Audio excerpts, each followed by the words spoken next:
오늘은 디도서 3장 1절부터 있는 말씀을 가지고 공부하겠습니다. 다 같이 읽으십시다. 너는 그들로 하여금 통치자들과 권세 잡은 자들에게 복종하며 순종하며 모든 선한 일 행하기를 준비하게 하며. 우리 기독교 신앙과 정치 권력과의 관계를 잘 정의해 놓은 것입니다. 우리 예수 믿는 사람과 정부와 어떤 관계에 있느냐? 너는 그들로 하여금 통치자들과 권세 잡은 자들에게 복종하라고 했습니다. 우리가 대한민국에 살면 대한민국 정부와 각 정부기관, 우리 다스리는 행정기관, 사법기관, 모든 기관에 우리가 복종하라는 것입니다. 그리고 순종하고 항상 선한 일 행하기를 준비하게 하라고 했었습니다. 그건 우리가 상식적으로도 아는 것입니다. 우리 한국 국민이면 우리 정부와 입법사법 행정기관의 인도를 따라서 복종하고 순종하는 것은 당연한 이치입니다. 그러나 어떤 때는 순종이나 복종 못할 때가 있는데, 정부나 행정기관이 주님을 믿지 못하게 할 때, 반그리스도교적 정치 권력을 가지고 휘두를 때 우리는 목숨을 바치고 저항해야 되는 것입니다. 예수를 못 믿게 하면 우리의 생명이 헛된 것입니다. 그리스도 안에서 하나님을 섬기는 법을 인정해 주는 정부와 정부기관에 대해서는 우리가 무조건 순종하고 복종하지만은 그렇지 않은 데야 순종했습니까? 여러분, 아내들이여 남편에게 복종하기를 죽게 하듯 하라 했습니다. 아내들은 남편에게 복종하는 것을 주님 맞게 하듯 하라. 우리는 주님께 절대 순종과 복종하지 않습니까? 그럼 아내들도 남편에게 그렇게 절대 순종과 복종할 것이냐? 남편이 신앙생활을 못하게 하지 않은 경우를 말하는 것입니다. 그리스도 예수 안에 거듭나지 않은 삶을 할 때에 우리가 남편에게 순종하는 것입니다. 남편이 아내를 데리고 강제로 술집에 들어가서 술 마시러 가는데 복종하고 순종하라 했다고 따라가지요. 술 주정뱅이가 되도록 마시면 그런 그것은 잘못된 것입니다.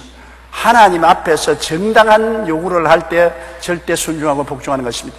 남편이 도박광인데 같이 도박하자, 불순종해야 되는 것입니다. 남편이 아편 중독자인데 같이 아편 주사를 맞으라고 하는데 불순종해야 되는 것입니다. 어떠한 미국의 남편의 이야기를 들었는데, 남편이 아내를 강요해요. 뭘 강요하냐면, 자기가 직장을 잃고 집에 노는데 부인을 보고 밤에 나가서 몸을 팔아 돈을 벌어오라는 것입니다. 부인이 나는 그거 못한다니까 성경을 펼쳐놓고 아내들이여 남편에게 복종하기를 죽게 하더라. 내가 너희 준대 내 명령에 복종하느냐고 고함을 칩니다. 그래서 부인이 남편의 윽박지름에 할 수 없어서 화장을 진하게 하고 길거리에 나가서 몸을 팔려고 했는데, 제일 먼저 잠시만 날 만나십시다, 시간 많이 안 걸립니다, 즐겁게 해드리겠습니다 하고 손목을 붙잡았는데 그분이 누구냐? 경찰관이었습니다. 그 자리에서 체포됐어요. 경찰서에 끌려가서 신문을 한 결과에 창녀가 아니에요, 가정주부예요. 왜 이렇게 했느냐? 우리 남편이 강요를 해서 그랬던 거예요. 남편을 체포해보니까 정신병자예요. 남편이 정신 이상에 걸렸어요. 그래서 그 덕분에 남편을 돈 안 들이고 정신병원에 입원시켜서 치료받게 되었다는 기사를 읽어봤는 것입니다. 주님 안에서 순종하고 복종해야지, 주님 밖에서 순종하고 복종하라는 것은 있을 수 없습니다. 어떠한 정부도 우상을 만들어 놓고 우상에 절하라고 하는데 순종하고 복종해서 우상에 절하면 멸망당하는 것입니다. 사드락과 메삭과 아벳느고는 바벨론 정부에 절대 순종하고 복종했지만은 느부갓네살이 우상에 절하라고 할 때는 목숨을 바치고 저항한 것입니다. 다니엘도 그렇지 않습니까? 다니엘도 파사 다리오 왕 때 정말 충신하고 복종했기 때문에 아무리 다니엘을 흠잡으려고 해도 원수들이 흠을 잡을 수 없을 만큼 왕과 정부에 순종하고 복종하고 일을 잘했습니다.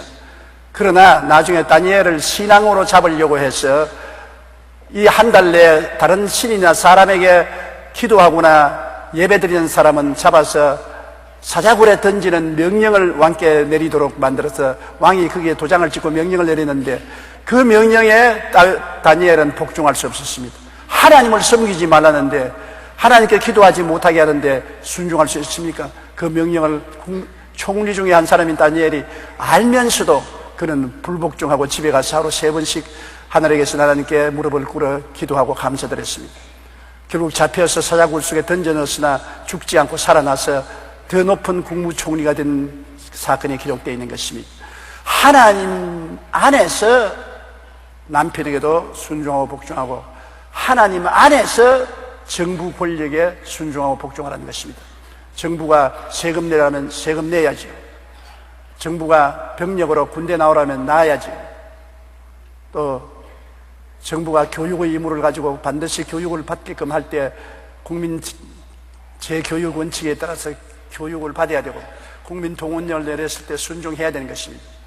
그러나 교회 못 가게 하고 11조 못 드리게 하고 예배 못 드리게 하고 기도 못하게 하면 그런 데에 순종하고 복종하라는 말은 아닌 것입니다.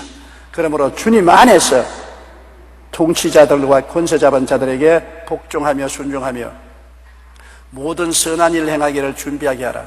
우리 예수 믿는 사람은 말할 필요 없이 악한 일을 행하지 않습니다. 우리는 그리스도의 영광을 따라서 선하게 살고 선하게 마음 먹고 선하게 말하고 선하게 행동하려고 노력하는 것입니다. 그러므로 우리가 신앙생활과 행위가 일치되지 아니하면 위선자가 되는 것입니다. 교회는 교회고 사회는 사회다. 그러므로 교회와 사회를 분리해서 교회 갈 때는 선한 사람이고 사회 와서는 세상 사람과 같이 꼭 악한 사람이고, 그렇게 되면 그 신앙은 잘못된 신앙인 것입니다. 우리의 교회 예배 생활과 우리가 사회에 나가서 생활하는 사회 생활과 일치되어야 되는 것입니다. 그것이 어긋나면 위선자가 되고 마는 것입니다. 그러므로 항상 선한 일을 행하기를 준비하게 하며, 이요 아무도 비방하지 말며, 다 같이요, 아무도 비방하지 말며 다투지 말며 관용하며 범사의 온유함을 모든 사람에게 나타낼 것을 기억하라. 우리 예수 믿는 사람의 윤리와 도덕 강령인 것입니다. 믿는 사람들은 이렇게 해야 된다는 것입니다. 비방하지 말며, 우리가 제일 흔하게 하는 일이 남 비방하는 것입니다. 오늘 아침에도 내가 남 비방하고 난 다음 회개했습니다. 정부의 어떤 지도자들을 향해서 못됐다, 하나님이 벌을 좀 때려주면 좋겠다, 그 말을 하고 난 다음에 즉시 마음의 양심의 가책을 느끼고 하나님 잘못했습니다. 예수님이 십자가에서 나같이 못된 놈을 용서해주고 구원해 주었는데 예수님의 사랑을 실천하지 못하고 내가 비방한 죄를 용서해 주십시오. 오늘 회개했습니다. 사람이란 이렇게 자꾸 실수를 하는 것입니다. 자꾸 넘어지는 것입니다. 그러나 곧장 성령님의 꾸짖음이 있을 때 회개해야 되는 것입니다. 안 믿는 사람과 믿는 사람의 다른 점은, 믿는 사람은 성령의 꾸짖음을 들었을 때 곧장 회개하는 사람이 믿는 사람이고, 안 믿는 사람은 성령의 꾸짖음을 못 듣기 때문에 계속해서 죄의 길로 걸어가는 것이 안 믿는 사람이 행하는 것입니다. 비방은 하나님이 아주 미워하는 것입니다. 너희가 대로주면 말로 받는다고 우리가 남을 비방하면 더 큰 비방이 우리에게 다가오는 것입니다. 그게 법칙인 것입니다. 주라 그러면 돌려줄 것인데 좋은 것도 돌려주고 나쁜 것도 대어 흔들어 넘치게 해서 안 끼워주는 것입니다. 오늘날 우리 사회와 국가가 이렇게 혼란스러운 것은 비방 때문에 그런 것입니다. 남을 못 살게 굴고 남의 결점을 들추어서 옷 벗기기 작전을 하는 것입니다. 이번 선거에 우리가 절실히 느꼈지 않습니까? 이번 선거 전에 대통령 후보들이 야반 토론에 나와서 텔레비 앞에서 남을 비판하는데 엄청나게 못 들을 비방을 하는 것을 들었습니다. 그러고 비방하고 남을 핥히고 벗기고 침뱉는 사람이 안 됐지 않습니까? 하나님께서는 남을 칭찬하고 남을 격려하고 위로하고 살려주는 사람을 좋아하지, 남을 비난하고 공격하고 빨가벗기는 사람을 좋아하지 않는 것입니다. 그러므로 우리는 아무도 비방하지 말아야 했습니다. 아무라고 말했습니다. 좋은 사람뿐 아니라 나쁜 사람도, 내 편뿐 아니라 다른 편도, 원수들도 비방하지 말라는 것입니다. 비방하지 말고 기도는 해주지만 비방은 하지 말라. 우리가 비방할 시간이 있으면 원수도 위해서 기도해주면 원수가 변화받는 것입니다. 비방하는 것은 마귀가 더 악하게 만들지만은 기도하면 마귀의 세력이 약해지기 때문에 하나님이 역사할 수 있는 것입니다. 그러므로 아무도 비방하지 말며 다투지 말며, 다투면 미워하지 않습니까? 여러분, 우리가 제일 큰 상처를 입는 것은 미워하고 다투입니다.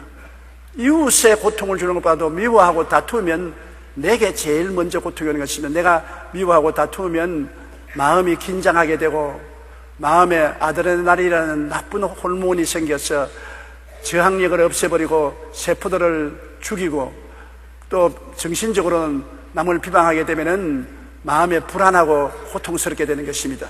더구나 심장이 약한 사람은 비방하면 혈압이 올라가고 맥박수가 높아져서 기절초풍을 할 수도 있고 죽을 수도 있는 것입니다. 어떤 목사님 이야기를 들어보니까 자기 교회 집사님 한 분이 얼굴이 돌아가서 풍을 맞아서 왔기에 요 사이는 추운 데서 안 자고 다 따뜻한 방에서 자는데 왜 풍이 들을까 싶어서 왜 풍이 들었어요? 무슨 마음의 고통이 있습니까? 예, 친구에게 돈을 빌려줬는데 친구가 날짜가 지나도 돈을 떼먹고 안 갚고 하기 때문에 너무너무 소갈이를 하다가 보니까 얼굴이 돌아갔습니다. 그래서 목사님이 친구를 미워하지 말고 돈을 떼먹었을지라도 기도해 주십시오. 성령의 역사하면 마음의 양심이 갇히게 되어서 회개하고 오히려 돈을 갚을 확률이 많습니다. 미워하면 더 마음을 악하게 둥둥 닫아놓고 떼먹는 김에 완전히 떼먹으려고 할 것입니다. 그러므로 미워하면 내게 고통이 다 오고 입이 다 돌아가지 않습니까? 용서해 주십시오. 그러니까 아무 말도 안 하고 돌아가더랍니다. 얼마 지나서 그 부인이 길거리에서 쓰러져서 병원에 응급실에 갔다고 목사님 빨리 오라고 해서 가보니까 그 친구하고 돈 때문에 심히 다투다가 뇌졸중이 걸려서 길거리에 쓰러졌습니다. 인사불성이 되어서 병원에 입원했습니다. 그러고 난 그 길로서 얼마 안 있다가 세상을 떴다는 이야기를 들었습니다. 돈 때문에 내가 친구를 미워하고 친구와 다투다가 입도 삐뚤어지고 나중에 뇌졸중이 걸려서 쓰러져서 죽기까지 합니다. 결국에는 돈 때문에 죽었단 말입니다. 천하보다 귀한 생명을 돈 때문에 잃었으니 얼마나 큰 손해입니까? 다투어서 문제가 해결될 것 같으면 좋지요. 다투어서 문제가 해결되지 않습니다. 좋게 화해하고 타협해야 문제가 해결되는데, 그러므로 다툴 일이 있으면 기도하는 것이 제일 좋습니다. 부부간에도 서로 사소한 문제로 다투다가 가정이 파괴되지 않습니까? 남편이나 아내가 다투면 보통 다투지 않습니다. 미운 생각이 들어오면 시아버지나 시어머니, 장모나 장인, 사돈의 팔촌까지 다 해치고 다른다는 것입니다. 사람들이 다투면 남 속상하라고 창자를 비틀어 잡아 당기지 않습니까? 그것을 잘하는 것은 여자들이 더 잘합니다. 실제로 남편이 못되기를 원하지 않으면서 싸울 때는 당장 미워져서 남편의 속을 확 뒤집어 놓아야 속이 시원하거든요. 그러면 그 결과에 자기도 후회스럽고 남편은 그런 타격을 받고 난 다음에 결코 잊지 않고 이를 갈고 두고 보자. 나 너 복수하겠다. 그렇게 하는 것입니다. 이러기 때문에 그저 기도가 제일 좋습니다. 다투지 말고 문제가 생기면 하나님께 기도하면 하나님이 개입하셔야 되는 것입니다. 근본적인 문제 해결은 하나님이 개입해야지 사람 힘으로 안 돼요. 제가 50평생을 목회를 해보니까 모든 교회나 가정 문제가 기도함에 의해서 해결되지 다투어서 해결되는 것은 본 적이 없는 것입니다. 다투면 깨어지지 화합되는 법이 없는 것입니다. 그러므로 다투지 말아야 됩니다. 우리 예수 믿는 사람은 비방하지 말며 다투지 말며 관용하며 널리 용서하는 마음을 가지라는 것은 관용한다. 나하고 틀리면 너는 나의 원수라고 생각하지 말고 그럴 수도 있다. 우리 서대문에 있을 때 어느 여학교 영어 선생인데 우리 교회 집사였어요. 굉장히 신앙이 좋고 열심인데 교직원 예배에 갔는데, 교직원 회의에 갔는데 자기가 예수 믿는다고 동료들이 논리되고 자꾸 손가락질 했어요. 그래서 하나님 앞에 기도를 했답니다. 하나님이여, 예수를 믿는다고 나를 비난하는 저 사람들 입이 비틀어지게 하여 주시옵소서. 그러니까 그러지 말라. 오히려 축복해 주라. 어떻게 축복해 줍니까? 너 마음속에 그럴 수도 있다고 말해라. 그래서 그래요. 그래서 막 욕을 할 때 그럴 수도 있다. 그게 마음이 편안하더랍니다. 관용입니다. 욕할 수도 있구나. 그럴 수도 있다. 남편이 확짝 화를 내거든 부인이 대답하기 전에 그럴 수도 있다. 몰라서 그렇고 오해하지 못해서 그래서 그럴 수도 있다.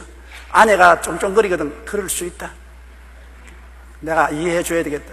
관용이라는 것은 이해하는 것입니다. 그 사람의 입장에 서서 이해하고 마음의 동정심을 가지고 오래 참는 것이 관용인 것입니다. 이해해서 받아들여야 합니다. 이 세상에 내 혼자 살지 않았잖아요. 우리 함께 사는데 똑같은 사람이 있어요? 얼굴이 똑같은 사람 한 사람도 없는 같이 생각이 똑같은 사람 한 사람도 없습니다. 틀립니다. 더구나 남녀는 너무나 틀립니다. 여자는 수성에서 왔으면 남녀는 금성에서 왔습니다. 지구에서 만나서 삽니다. 그러니 수성과 금성이 같을 수가 있어요? 지구에 왔었는데 천양지타로 들립니다. 여자들은 어느 신경이 발달되어서 말을 잘하죠. 남자는 이성의 발달되어서 이 추리를 잘하죠. 벌써 그것부터 다른 것입니다. 여자는 모든 것이 감상적이고 남자는 모든 것이 지적인 것입니다. 이러므로 생각하는 것이나 느끼는 것이나 체험하는 것이 서로 달라요. 관용해야 돼요. 남자는 여자의 위치에 서서 생각하고 받아들여야 되고 여자는 남자의 위치에 서서 생각하고 받아들여야 되는 것입니다. 그러므로 넓은 마음을 가지고 받아들여서 우리 함께 가자. 여러분, 조그마한 실개천은 관용이 없습니다. 흙탕물이 흘러오면 함께 황토흙이 되어버리고 마는 것입니다. 그러나 큰 한강 같은 강물을 보십시오. 온갖 도랑물이 다 와도 다 끌어안고 풀어 청청히 흐르게 되는 것입니다. 바닷물은 온갖 세상의 배설물을 다 받아가지고도 푸르게 흐르고 있는 것입니다. 이와 같이 관용은 모든 사람을 받아들여서 함께 살아야 되는 것입니다. 우리 따라 말씀해. 우리 함께 삽시다. 남북한도 서로 함께 살아야 돼요. 다투면은 전쟁 나면 저것도 죽고 우리도 죽고 다 죽어요. 서로 함께 살아야 돼요. 함께 잘 먹고 잘 입고 잘 살 수 있어야지. 다투면 안 되지만 그러기 위해서는 관용을 해야 돼요. 우리도 북한 체제를 인정하고 북한도 우리 체제를 인정하고 서로 체제 간에 인정하고 서로 도와주고 서로 고쳐주고 서로 끌어주고 밀어주면서 살아야지. 서로 자꾸 손가락질하고 비난하고 공격하면 나중에 다툼이 전쟁으로 변하고 열전이 되고 많은 사람이 희생될 수가 있는 것입니다. 관용하는 마음을 가지고서 문제를 해결해야 되는 것입니다. 범사의 온유함을 모든 사람에게 나타낼 것을 기억하라. 범사의 온유하다. 온유하다는 것은 따뜻하고 부드럽다는 것입니다. 여러분, 온유라면 누구 생각이 납니까? 나는 온유라면 우리 할머니 생각이 납니다. 우리 할머니가 그때는 굉장히 늙은 것 같았는데 지금 내가 가만히 생각하니까 우리 할머니가 50대 중반쯤 됐었어요. 근데 그렇게 늙지 않았었어요.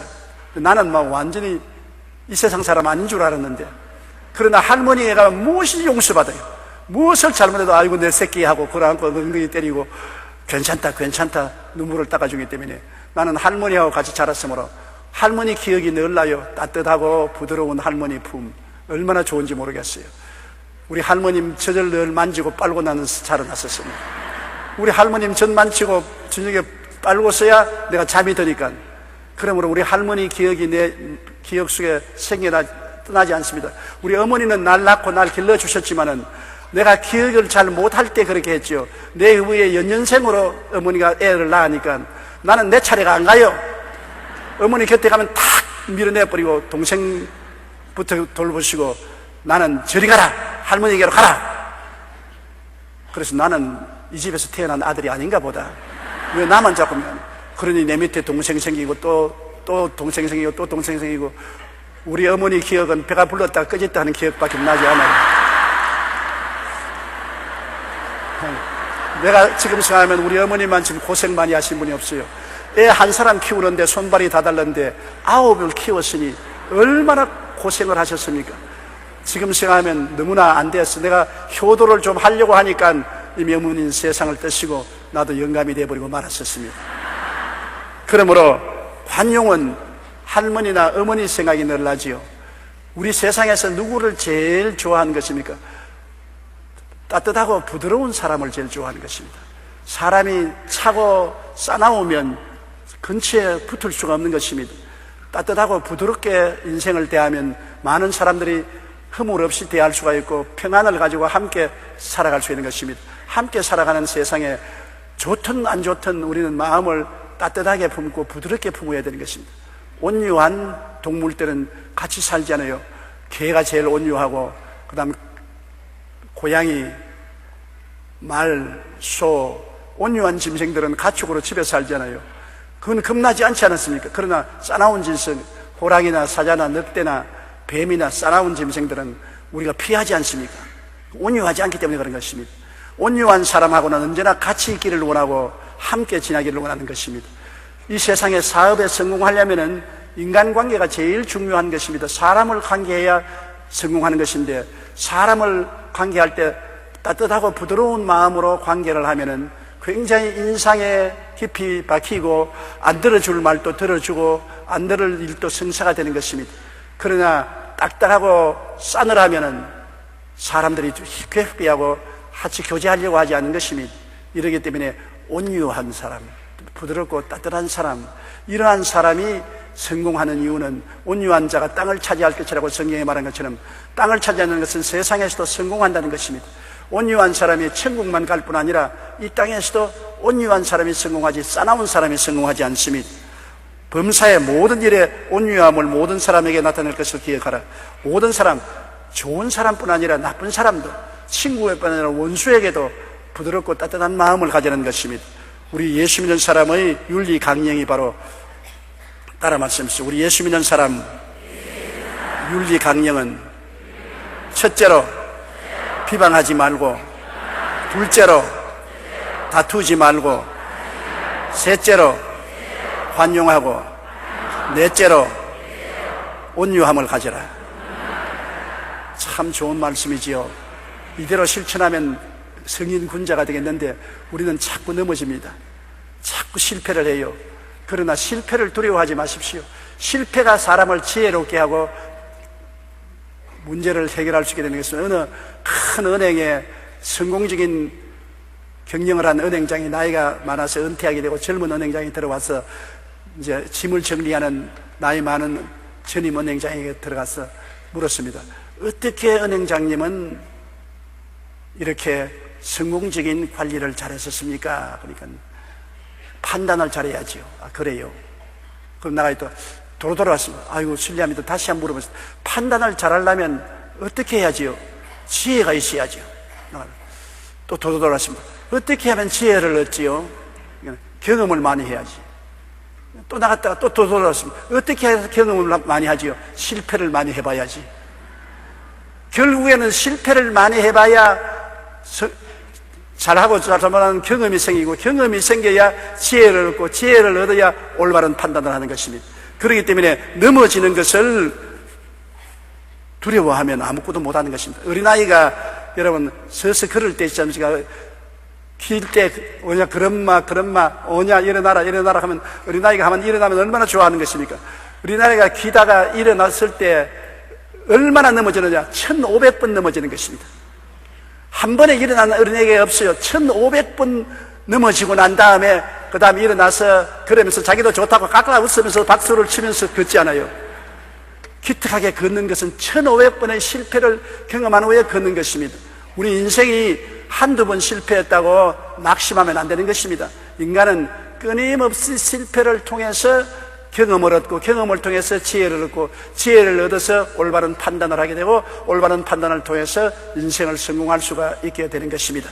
그리고 실패하는 것입니다. 목회자들도 목회에 수없는 실패를 거듭하면서 뼈아픈 고통을 당합니다. 설교를 잘못하고 난 다음에, 예배가 끝나고 난 다음에 저는 죽고 싶은 생각이 여러 번 났습니다. 지옥만 없으면 죽어버리면 좋겠다. 자기 가책이 얼마나 되는지 몰라요. 성도들은 설교를 듣고 난 다음 문 밖에 나갈 때 다 잊어버립니다. 여러분, 저 설교 나갔다면 버스 타고 오늘 무슨 설교했습니까? 하면 기억하는 사람 별로 없어요. 콩나물 단지와 같습니다. 물 싹 쏟아버리면 싹 내려버립니다. 그런데 물은 왜 졌냐? 물이 싹 내려가면서도 콩나물은 자랍니다. 설교는 듣고 다 잊어버려도 속에서 양분이 비축되어서 자라는 것입니다. 기억할 필요 없어요. 또 기억 안 하는 것이 목사님에게는 좋습니다. 다 알고 있으면 되풀이 못하니까요. 그런데 그럼에도 불구하고 설교한 당사자는 설교를 실패하고 나면 마음의 가책과 고통이 와서 몸부림치게 되는 것입니다. 그런 몸부림이 있어야 더 열심히 설교를 준비하고 기도하고 설교를 잘할 수 있게 되는 것입니다. 실패 없는 성공은 위험합니다. 자꾸 성공만 하고 실패하지 않은 사람은 나중에 큰 실패를 해서 폐가망신하고 마는 것입니다. 이러므로 우리 신앙생활도 자꾸 넘어지고 또 일어나고 넘어지고 일어나고, 그래서 나중에 온전한 신앙인이 되는 것입니다. 여러분께서 그러므로 비방하거든 회개하고, 다투거든 회개하고, 환용하지 못하거든 회개하고, 온유하지 못하거든 회개해서 항상 변화를 받게 되시기를 바랍니다. 셋째요, 우리도 전에는 어리석은 자요, 순종하지 아니한 자요, 속은 자요, 여러 가지 정욕과 행락에 종노릇한 자요, 악독과 투기를 일삼은 자요, 가정스러운 자요, 비참미워한 자였으나 구원받지 못할 때 우리의 심성을 보여주는 것입니다. 받지 못할 때는 뱀이요 독사였습니다. 마귀와 귀신들이 꽉 들어차서 마귀와 귀신들이 이끄는 대로 갔으니까 얼마나 기가 막히는 것입니까? 그러므로 마귀와 독사들 같이 우리는 전에는 어리석은 자였습니다. 왜 어리석은 자냐? 하나님의 지혜를 받지 않고 마귀가 시킨 대로 하니까 어리석은 자인 것입니까? 아담과 하와가 하나님 시킨 대로 하지 않고 마귀의 말을 듣고 따라가는 것이 얼마나 어리석은 자인 것입니까? 에덴을 잃어버리고 자손 대대의 고난을 받게 한 것이 아닙니까? 마귀를 따라가는 자는 어리석은 자인 것입니다. 오늘날 세상 사람들이 지혜롭다 하나 하나님을 섬기지 아니하고 그리스도를 믿지 아니하고 자기의 지혜와 자기의 수단과 방법으로 사는 사람 굉장히 꽤 많고 훌륭한 사람 같지만 어리석기 짝이 없습니다. 믿지 않은 자의 결과는 지옥이기 때문인 것입니다. 지옥 가는 사람마다 바보 천치가 됐습니까? 부자와 나사로를 보십시오. 부자는 밤낮으로 술을 먹고 연락했습니다. 돈 많고 권력 있는 자요. 그러므로 대문 밖에 나가서 하나님을 그 시간마다 엎드려 경배하고 소리내어서 기도하고, 병든 나사로가 부자의 상에서 떨어진 부스러기라도 얻어먹으려고 할 때 부자가 보고 혀를 찼습니다. 아이고 지 꼴에 기도는 왜 하고 예배는 뭘 드린다고. 거지 꼴에. 거지 그러면 거지로 살지. 그랬는데 부자도 죽고 나사로도 죽었는데 어떻게 됐습니까? 부자는 불타는 지옥에 떨어졌고 나사로는 천사들에게 받들어 낙원으로 들어갔었습니다. 끝이 좋아야 좋습니다. 아무리 처음 출발이 좋아도 끝이 나쁘면 비극인 것입니다. 그러나 초년 고생을 실컷 하더라도 끝이 좋으면 참 좋은 겁니다. 우리 인생이 육신으로 살 동안에 좋았다가 나중에 영원히 지옥에 떨어지는 것은 실패작입니다. 인생으로 살 때 주님 섬기고 살면서 고생을 했더라도 영원한 천국에 들어가면 성공한 인생이 되는 것입니다. 그러므로 우리가 예수 믿기 전에는 다 어리석은 자인 것입니다. 어리석은 자는 마음에 이르기를 하나님이 없다고 하는 자인 것입니다. 순종하지 아니한 자요, 물론 하나님의 명령에 순종하지 않지요.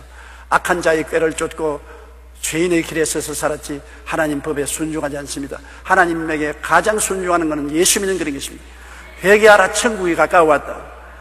예수님을 믿어서 순종하면 천국 가는데 불순종하고 불신앙하면 지옥에 가는 것입니다.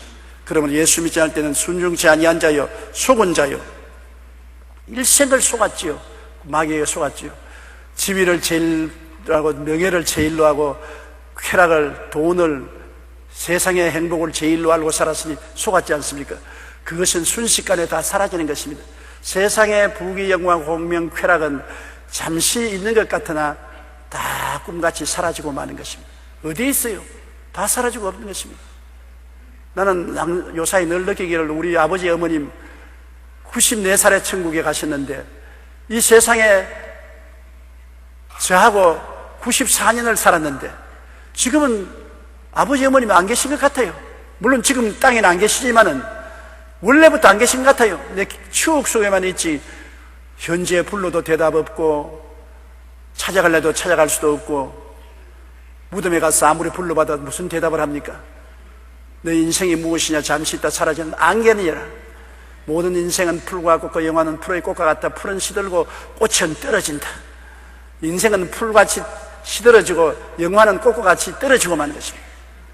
안 시들어지고 안 떨어지는 것이 예수 믿는 신앙인 것입니다. 이것이 진리인 것입니다. 다른 것은 다 거짓인 것입니다.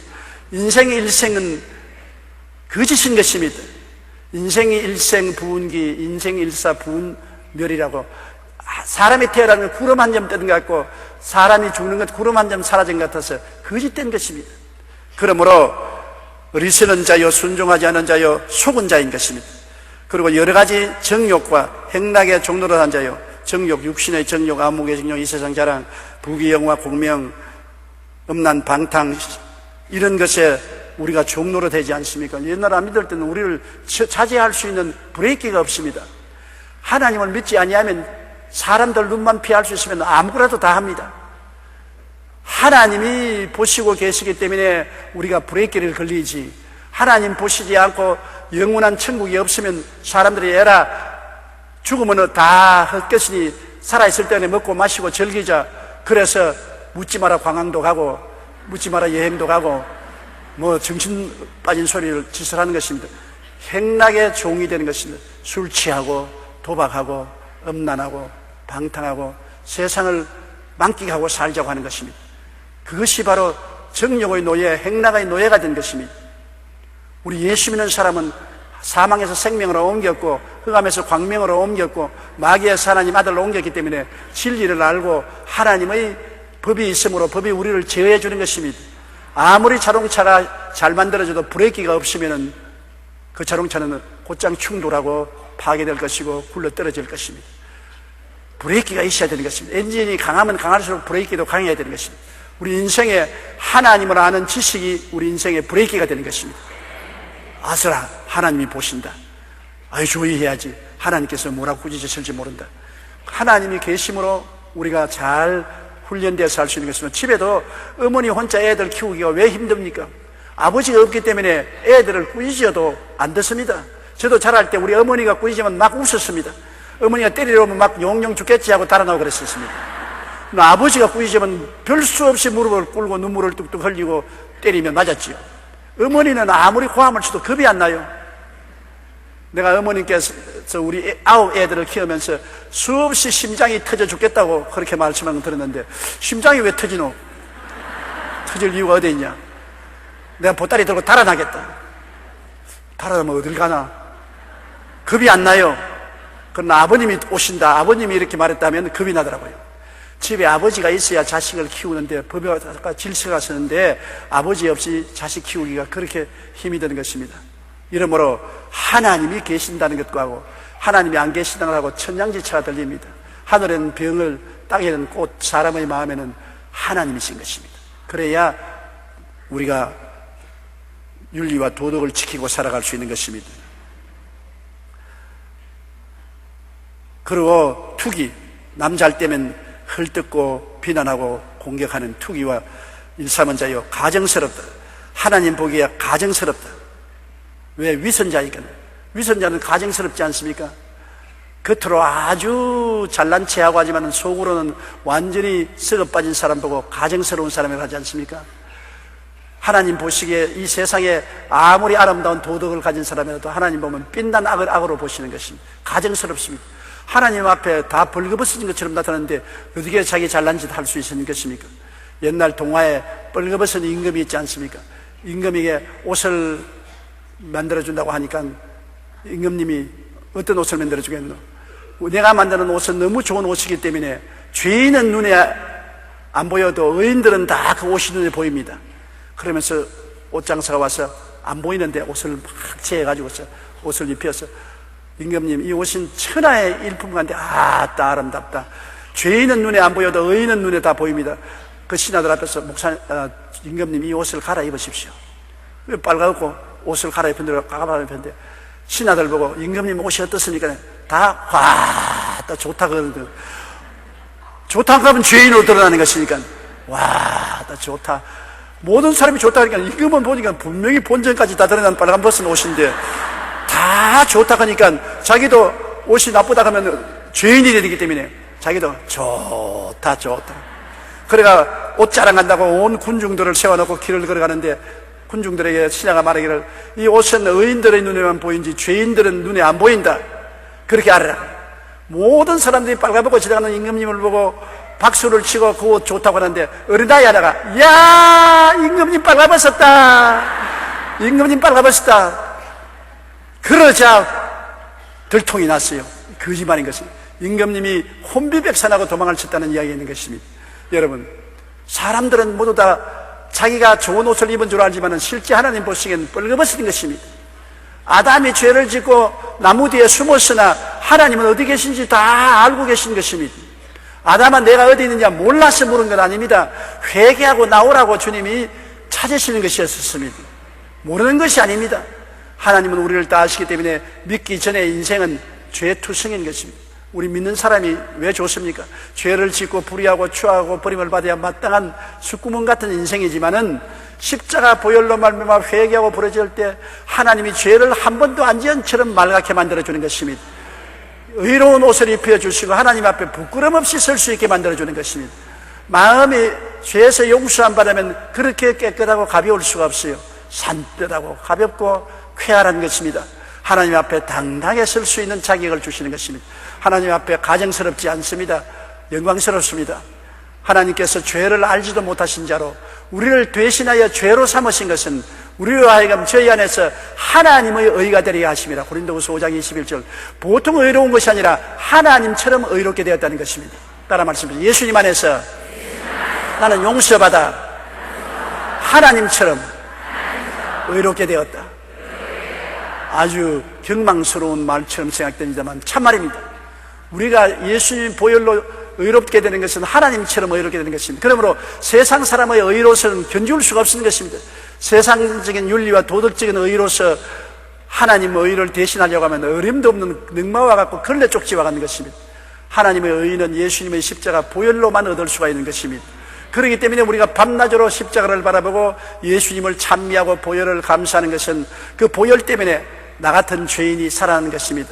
존 뉴턴이 나 같은 죄인 살리신 그 은혜 고마워 그 눈물을 흘리며 그 찬송을 불렀는데 자기의 죄를 느끼면 느낄수록 주님의 보혈의 은혜를 깊이 찬양하게 되는 것입니다. 잃었던 생명을 찾고 캄캄한 밤중에 광명을 얻은 것이 예수 그리스도의 십자가 보혈인 것입니다. 오늘날 십자가 중심, 보혈 중심의 신앙생활이 아닌 것은 다 가짜입니다. 아무리 의롭고 거룩하게 산다고 어깨 펴고 얼른거려도 그 의는 걸레와 같고 휴지 쪽지와 같고 퇴비 냄새가 나는 더러운 옷으로 그것 입고는 하나님 앞에 설 수가 없는 것입니다. 아무리 나쁜 세상 죄인이라도 예수 믿고 보혈을 입에서 변화받으면 그 의로움은 하나님처럼 의롭게 되는 것입니다. 가정스러운 자요 피차 미워한 자였으나 예수 믿기 전에는 우리가 다 피차 다 미워했죠. 피차 다 시기하고 서로 헐뜯고 물고 찢는 생활을 하지 않습니까? 남이 잘 되는 건 못 보지 않아요. 그러나 4절요 우리 구주 하나님의 자비와 사랑 선하심을 나타낼 때 우리 구주 하나님, 아버지 하나님, 아들 하나님, 성령 하나님, 삼위일체 하나님 것입니다. 아버지 하나님, 예수 하나님, 성령 하나님, 삼위일체. 그래서 우리 구주 예수님 하나님, 우리 구주 예수님이 자비와 사랑하심이 나타날 때 자비는 불쌍히 여기는 마음인 것입니다. 세상 사람들은 우리를 볼 때 율법적으로 보지요. 그러므로 선악을 판단하지만은 부모가 자식을 볼 때는 자비의 마음을 보지요. 불쌍한 마음을 가지고 보는 것입니다. 부모하고 이웃하고 다른 것이 거기 있습니다. 친정 어머니는 딸내미를 볼 때 고약한 딸내미라도 욕을 하고 꾸짖진 하지만은 속으로는 불쌍히 여겨서 딸을 변호하고 보호하려고 하는 것입니다. 자비심이 있습니다. 그러나 인정사정 없는 것은 대개 시어머니입니다. 안 그런 시어머니도 있지만은 우리 여의도 순복음교회 시어머니들은 안 그래요. 그러나 대개 시어머니들은 율법적인 눈을 가지고 있습니다. 며느리를 볼 때 율법적으로 보죠. 그렇기 때문에 잘못한 것은 눈이 시려서 보지 못하는 것입니다. 잘하는 것은 보통이고 잘못하는 것은 눈이 시려서 못 보는 것입니다. 그러나 친정 어머니는 그렇지 않지요. 잘하는 것은 너무나 자랑스럽고 못하는 것도 듣고 감사하는 것입니다. 자비. 우리 하나님이 우리를 자비롭게 보아셔서 우리 대신하여 십자가를 걸머지시고 몸짓고 피 흘렸기 때문에 주님 믿는 우리들을 얼마나 앞뒤로 감사한 줄 압니까? 마귀가 참수해도 전부 입을 막아버리고 주님께서 우리를 끌어안으시고 아버지 하나님 앞에서 우리를 위해서 기도해 주시는 자비의 하나님이 사랑을 우리에게 나타내 주셔서 우리를 구원해 주신 것입니다. 우리가 스스로 구원받을 아무 일이 없는 것입니다. 5절요 우리를 구원하시되 우리가 행한 바 의로운 행위로 말미암지 아니하시고 오직 그의 긍휼하심을 따라 중생의 시선과 성령의 새롭게 하심으로 하셨나니 우리를 구원하시되 우리의 행한 바 의로운 행위로 말미암지 않는다. 여러분이 선하고 의로운 행동을 했기 때문에 대가성 구원이 아닙니다. 구원은 대가성이 아닙니다. 백화점에 가서 물건 사듯이 우리가 좋은 대가를 지불하고 구원받는 것 아닙니다. 세상의 다른 모든 종교들은 대가성입니다. 내가 잘해야 구원을 받는다는 행위를 주장하는 것입니다. 물론 잘해야지요. 그건 구원받고 난 다음에 일이고, 구원은 대가성이 아니고 은혜의 선물로 받는 것입니다. 하나님이 우리에게 값없이 선물로 주는 것이지 우리가 대가를 지불해서 값 주고 산 것이 절대로 아닌 것입니다. 꿈에도 잊지 말아야 될 것은 구원은 은혜의 선물로 받는 것입니다. 따라서 말씀하세요. 구원은 은혜의 선물로 받는 것이지 대가를 주고 산 것이 아니다. 그러므로 구원에는 대가성이 없습니다. 완전히 은혜의 선물로 하나님이 우리에게 주시고 우리는 믿음으로 말미암아 구원을 받게 되는 것입니다. 그러므로 우리를 구원하실 때 우리가 행한 바 의로운 행위로 말미암지 아니하고 오직 그의 긍휼하심을 따라 하나님이 우리를 불쌍히 여겨서 우리를 십자가로 부르셔서 보혈로 씻기 때문에 중생의 씻음이라는 것은 우리가 물로 세례받는 것을 의미하는 것인데, 우리가 회개하고 보혈로 씻어서 성령으로 거듭나는 것을 말하는 것입니다. 우리가 회개해야 중생하는 것입니다. 회개한다는 것은 세상을 향해서 가는 발걸음을 돌이켜서 주님께로 나오며 주님을 구주로 믿는 것이 회개의 가장 근원인 것입니다. 회개라는 것은 삶의 방향을 바꾸는 것입니다. 뒤로 돌아갔, 그 세상으로 가다 뒤로 돌아갔 주님께로 향하는 것이 바로 중생의 시스템인 것입니다. 예수님을 믿고 난 다음에 우리가 물로 세례받지 않습니까? 그러므로 중생의 시스템과 성령의 새롭게 하심으로 그러면 성령이 오셔서 우리를 변화시켜 주는 것입니다. 우리가 예수를 믿으면 영생하지 않습니까? 영생이라는 헬라 원어는 조에입니다. 따라 말씀입니다. 조에. 영생을 얻지 못한 보통 혼의 사람은 푸스케라고 합니다. 북숙 빨아낸다고 푸스케. 푸스케 생명을 가진 사람은 안 믿는 사람이 가진 혼의 사람인 것입니다. 영의 사람은 조에, 하나님의 생명을 받은 사람인 것입니다. 하나님의 생명이 없는 사람은 인간적인 생명을 가진 푸스케 사람이고, 하나님의 생명을 가진 사람은 조에, 영생을 가진 사람인 것입니다. 성령이 오셔서 영생을 주시는 것입니다. 회개하고 예수를 믿으면 성령이 오셔서 우리에게 영생을 허락하여 주시는 것입니다. 여러분은 영생 받은 사람들인 것입니다. 안 믿는 사람은 영생이 없는 사람인 것입니다.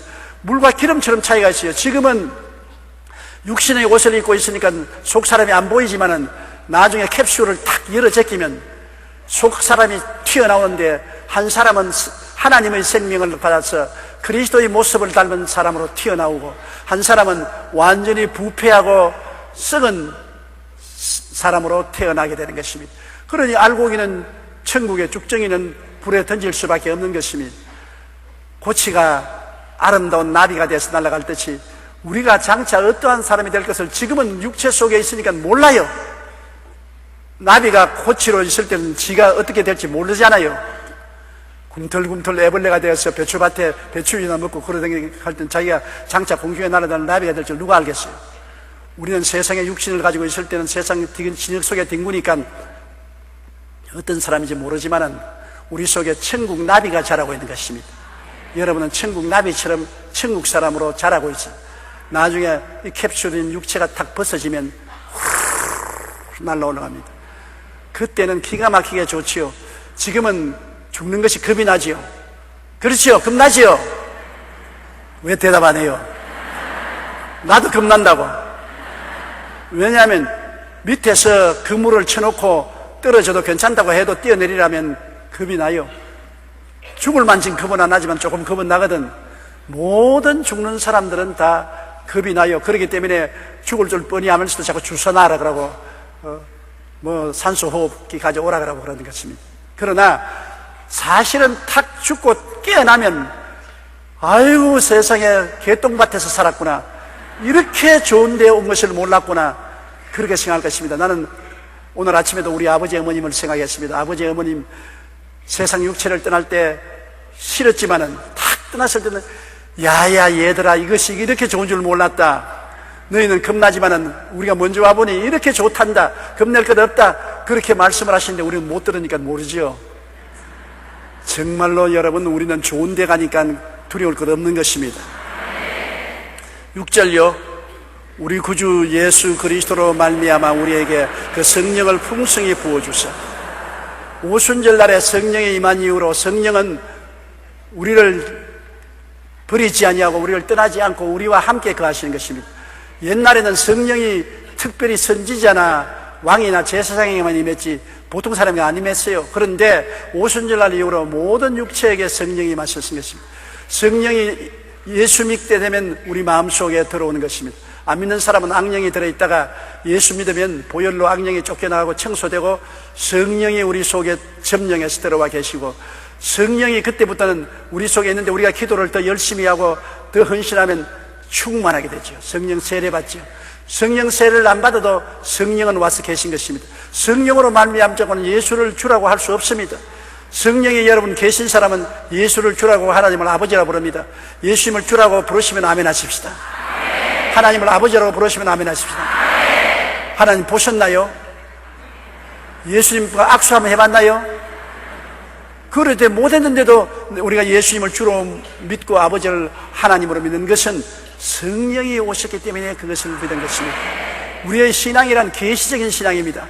과학적이고 이성적으로 깨달아 아는 것이 아니라 묵시로, 계시로 하나님이 아버지 되시고 예수님이 구주 되시는 것을 우리 영혼 속에 받아들이고 결과로 믿게 되는 것입니다. 성령 없이는 믿을 수가 없는 것입니다. 그러므로 일단 회개하고 예수를 믿으면 곧장 성령이 오셔서 우리를 믿음 속에 구석에 세워주시고 하나님의 자녀로 변화시켜 주시는 것입니다. 예수 믿는 사람은 영광에서 영광으로 자꾸 변화되는 것입니다. 매일매일 변화 과정에 있는 것이 성령의 역사 때문에 그런 것입니다. 그러므로 매일 성령의 역사를 체험하려면 늘 성경 읽고 기도하고 찬양 드려야 되는 것입니다. 성경 읽을 때 성령 역사하시고, 기도할 때 성령 역사하시고, 찬양할 때 성령 역사하시기 때문에 말씀 읽고 기도하고 찬양하면 성령의 역사에서 자꾸 밝고 맑고 환하게 자라게 되는 것입니다. 이러므로 성령을 풍부하게 부어주셔서 우리 육체가 숨쉬는 것처럼 영적으로 기도하면 성령을 숨쉬고 성령으로 충만하게 되는 것입니다. 7절요. 우리로 그의 은혜를 힘입어 의롭다 하심을 얻어 영생의 소망을 따라 상속자가 되려 하려면 성령이 오셔야 은혜를 깨달을 수 있어요. 인간의 힘으로는 십자가 아무리 봐도 뭔지 몰라요. 성령이 오시면 십자가의 그 깊은 뜻을 알 수 있어요. 십자가 내가 처음 볼 때 마음의 깊은 고통에서 해방을 얻게 되는 것입니다. 성령이 오셔야 은혜를 깨닫게 돼요. 우리가 어릴 때는 부모 은혜를 깨닫지 못하시나 셈이 들고 나면은 부모 은혜를 깨닫게 되면 부모님을 세상을 떠나지 않습니까? 어버이 살았을 때 섬기기란 다 아니라 지나고 나면 애달다 어찌하리 세상에 고치 못할 일이 이뿐인가 하노라. 지나고 나면 어찌할 수 없지요. 지나고 난 다음에는 은혜를 깨닫고 말지만은 그때 늦었지 않습니까? 우리 하나님의 은혜도 살아있을 동안에 성령이 오셔서 눈을 밝혀서 예수님의 은혜를 깨닫습니다. 한없습니다. 깨달아도 또 깨닫고 깨달아도. 50년 동안 저는 설교를 했지만은 그 설교할 때마다 깨달을 때마다 예수님의 은혜가 더 깊어지고 더 깊어지는 것은 성령의 역사이기 때문에 그런 것입니다. 근성으로 왔다 갔다 하는 사람은 성령의 은혜를 받지 못하기 때문에 그런 것입니다. 성령이 오시면 아버지 하나님의 은혜와 그리스도의 은혜를 우리 영혼 속에 깊이 깨닫게 해주시는 것입니다. 그러므로 그 은혜를 힘입어 의롭다 하심을 얻었습니다. 의롭다는 것은 대가성이 아니라 선물로 얻는 것입니다. 선물로 얻어서 하나님께로부터 의롭다함을 얻어서 영생의 소망을 갖게 되고 또 그리스도와 함께 하나님의 상속자가 되게 하려 하는 것입니다. 세상에 부자들의 후사가 되는 것도 자랑스럽게 생각하지만 하나님의 상속자가 되다니 말로 할 수 없지요. 하늘나라를 하나님이 우리에게 주신다는 것입니다. 그리스도와 함께 하늘나라를 우리에게 주시니 그리스도와 함께 상속자가 되는 이 영광을 성령께서 은혜로서 깨닫게 해주시고 하나님께로부터 의롭다는 선물을 받아서 우리는 하늘나라의 상속자가 되는 것입니다. 8절요. 이 말이 미쁘도다 원하건대 너는 이 여러 것에 대하여 굳세게 말하라. 이는 하나님을 믿는 자들로 하여금 조심하여 선한 일을 힘쓰게 하려 함이라. 이것은 아름다우며 사람들에게 유익하니라. 이 말이 미쁘도다. 미쁘다는 말은 변함이 없다, 성실하는 것입니다. 이 말은 변함이 없다. 세상 사람들의 말은 변합니다. 우리나라도 보면은 참여정부 5년 동안에 한 말은 다 변하고 지금은 또 이명박 정부는 또 다른 말을 하지 않습니까? 세상의 정부도 변하고 권력도 변하고 사람의 말도 변하지요. 우리가 어릴 때 말하는 것하고 젊을 때 말하는 것하고 나이 늙어서 말하는 말이 틀립니다. 사람은 경험이 달라지기 때문인 것입니다. 그러나 하나님의 말씀은 미법입니다. 변함이 없습니다. 하나님은 전지 전능무소 보좌하시기 때문인 것입니다. 우리는 모르고 말하는데 하나님은 처음부터 끝까지 다 알고 계시기 때문에 아는 분이 참말을 하지 모르는 분이 참말을 하겠습니까? 그러므로 하나님은 미쁘신 것입니다. 이 말은 변함이 없이 참말이기 때문에 너는 이 여러 것에 대하여 굳세게 말하라. 지금 제가 여러분에게 설명해 드리신 이 여러 말을 대해서 사람들에게 굳세게 말하는 것입니다. 타협하지 말고 굳세게 말하라. 이는 하나님을 믿는 자로 하여금 조심하여 선한 일을 힘쓰고, 하나님을 믿는 믿음이 얼마나 귀한 줄 아면 조심하게 되는 것입니다. 자기 가진 것을 귀한 것으로 모르면 조심은 안 하지만 귀한 것을 가지고 가면 조심을 하게 돼요. 아버지가 아들 3사람을 불러가지고서 맏아들에게는 아주 고급 화병을 하나 주고, 둘째 아들에게는 노루새끼를 한 마리 주고, 아주 귀한 노루새끼를 한 마리 주고, 셋째 아들에게는 이 구운 빵을 한 덩어리 그릇에 담아주면서 이것을 임금님에게 바치고 오라 그랬습니다. 이 세 아들이, 자, 하나는 화병을 가지고, 하나는 송아지를 노루새끼를 끌고, 하나는 빵을 그릇에 담고 가면서 둘째 아들이 형을 보고, 형 조심하라고. 조심해. 넘어지면 화병 다 깨지면 절단나니까 앞을 딱 바라보고 조심해. 그런데 형이 비끄덕하니까 화병을 탁 잡아준다는 게 털쳐버렸습니다. 그리고 화병이 떨어져서 박살이 났죠. 그동안에 잡고 있던 노루새끼를 놓아버려서 노루새끼가 산으로 도망을 쳤습니다. 그리고 셋째가 노루새끼 잡는다고 떡을 떨어뜨려버리고 노루새끼 잡으려고 하면 떡은 땅에 떨어져서 진흙투성이가 됐습니다. 세 사람이, 자, 화병도 깨어졌다, 노루도 잃어버렸다, 떡도 다 흙에 묻어버렸다. 임금님이 갖다 줄 것이 없어서 고개를 숙이고 눈물을 뚝뚝 흘리면서 아버지에게 와서, 아버지 죄송합니다. 화병도 깨어지고 노루도 잃어버리고 떡도 다 땅에 떨어져서 못 먹게 되었습니다. 아버지가 꿀 앉아라. 봐라. 왜 자기 일에 충실하지 않고 남의 일에 간섭하느냐?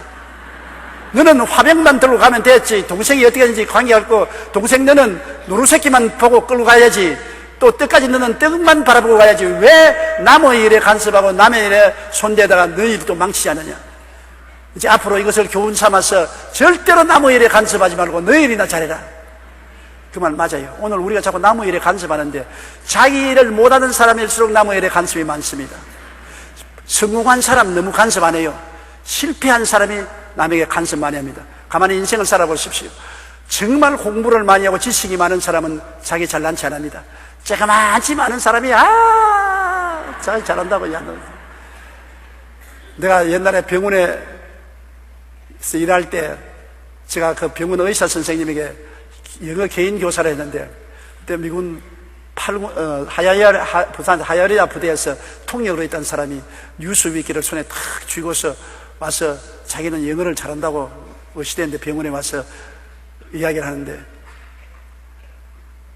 의사 선생님이, 우리 이 조 선생도 영어를 잘한다고, 내가 영어 선생을 하는데 조 선생하고 영어를 한번 해보라니까, 이 사람이 나를 얕잡아 보고서 What do you do? 당신은 뭐 합니까? 그러면 What do you do? 그러면 완전히 엉터리예요. 그리고 내가 Who are you? 그러니까 I is a interpreter. 완전히 틀렸습니다. I am이지 무슨 I is요. 그러니까 자기가 뭣도 모르니까 잘한다고 의시돼야지, 잘 아는 사람은 조심스러워서 말 안 하는 것입니다. 벼가 이삭이 들어가서 익으면 고개를 툭 쓰지만은 안 익은 것이 이렇게 고개를 뜨고 바람 보면 했다 하죠. 그렇기 때문에 우리가 항상 구원이 얼마나 귀한 줄 알고 구원으로 영혼이 무르익은 사람은 겸손한 것입니다. 조심을 하는 것입니다. 하나님의 구원을 잃어버릴까 싶어서 매사에 조심하지요. 구원인고 뭐또 모르는 사람이 자꾸 교회에 와서 떠들어졌겠지요. 교회에 와서 목사하고 싸우고 장로들하고 싸우고 성도들하고 싸우고 교회에 온갖 간섭을 다하는 사람 위험하기 짝이 없습니다. 제가 이제 졸업하기 전이니까 마음대로 말할 수 있습니다. 교회 제일 간섭 안 하는 사람이 교회 봉사하는 사람이 간섭이 많습니다. 교회 11조도 내지 않고 봉사를 하는 사람이 교회 목사와 장로들 중에서 간섭을 제일 많이 합니다. 이렇게 하라 저렇게 하라 온갖 비난 공격을 당합니다. 그런데 교회 11조만 내고 봉사하는 사람은 가만히 참고 겸손하게 머리를 숙이고 정말 목회에 도움이 되는 것입니다. 까부는 사람, 절대로 목회에 도움이 안 되는 사람은 알아보면 교회 봉사하지 않은 사람인 것입니다. 정말로 인격적으로 성숙한 사람은 입이 무겁고 행동이 조심스럽게 하는 것입니다. 우리가 예수 믿고 정말 알곡이 된 사람은 조심해야 되는 것입니다. 이 귀한 축복을 쏟아버리면 어떻게 하는 것입니까? 잃어버리지 않도록 조심해야죠. 그러므로 항상 하나님을 믿는 자들로 하여금 조심하여 선한 일을 힘쓰게 하라. 선한 일은 상을 받거든요. 구원은 공짜로 받지만 하늘에 가서 상 받는 것은 선한 일을 행한 사람이 상을 받는 것입니다. 믿음으로 구원을 받지만은 축복은, 상급은 행위로 말미암아 상급을 받는 것입니다. 이 땅에서도 한 가지요. 이 땅에서도 믿음으로 구원받았지만은 하나님께 순종하고 착하게 행하면은 이 땅에서도 복을 받고 천국에서는 상급을 받게 되는 것입니다. 그러므로 선한 일에 힘쓰게 하리 함이라. 이것은 아름다우며 사람들에게 유익하니라. 이것은 하나님 보시기에도 아름답고 사람들에게 유익하다는 것입니다. 그 다음 9절요.